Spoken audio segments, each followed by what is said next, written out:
జనన కథ హిందూ పురాణాలలో లోతుగా పాతుకుపోయింది మరియు వివిధ గ్రంథాలలో మారుతూ ఉంటుంది.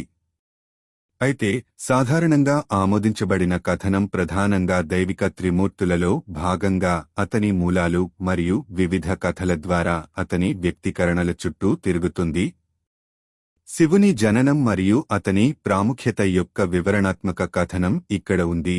ఈ శివుని జననం హిందూ విశ్వశాస్త్రంలో శివుడు విశ్వంలోని ప్రధాన దేవతలలో ఒకరిగా పరిగణించబడ్డాడు, అంతిమ వాస్తవికత మరియు చైతన్యాన్ని కలిగి ఉంటాడు.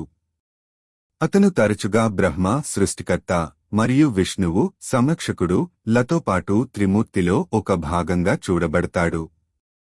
మిగతా ఇద్దరిలా కాకుండా శివుడు విశ్వం యొక్క చక్రీయ స్వభావాన్ని కలిగి ఉన్న విధ్వంసం మరియు పరివర్తన యొక్క కోణాన్ని సూచిస్తాడు.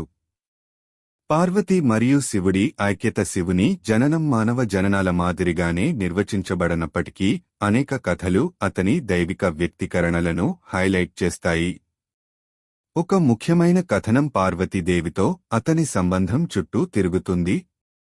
పర్వతరాజు హేమవంతుడు మరియు రాణిమేన కుమార్తె పార్వతీ శివుని ప్రేమను గెలుచుకోవడానికి ప్రయత్నించింది.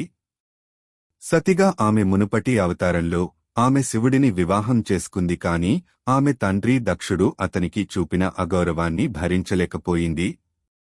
ఆమె దుఃఖంలో సతి ఆత్మాహుతికి గురైంది. ఇది ఆమె విషాదకరమైన మరణానికి దారితీసింది. గుండె పగిలి శివుడు హిమాలయాలలో ధ్యానం చేయడానికి వెనక్కి తగ్గాడు.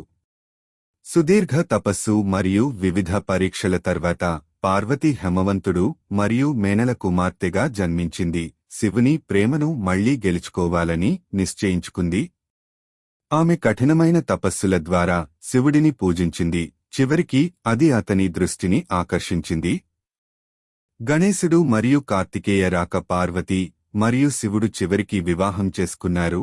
ఇది దైవిక పురుష మరియు స్త్రీలింగ కలయికను సూచిస్తుంది. వారికి ఇద్దరు ప్రముఖ కుమారులు ఉన్నారు, అడ్డంకులను తొలగించే గణేశుడు మరియు యుద్ధం మరియు విజయదేవుడు కార్తికేయుడు. 1 గణేశుడి జననం. ఒక ప్రసిద్ధ కథ ప్రకారం పార్వతి స్నానం చేయాలనుకున్నప్పుడు ఆమె గంధపు చెక్కతో గణేశుడిని సృష్టించి అతనికి ప్రాణం పోసింది. శివుడు తిరిగి వచ్చినప్పుడు అతను గణేశుడిని గుర్తించలేదు మరియు కోపంతో అతని తల నరికివేశాడు. పార్వతి దుఃఖంతో బాధపడింది మరియు అతని పశ్చాత్తాపంతో శివుడు గణేశుడి తలని ఏనుగు తలతో భర్తీ చేశాడు. లక్షలాది మంది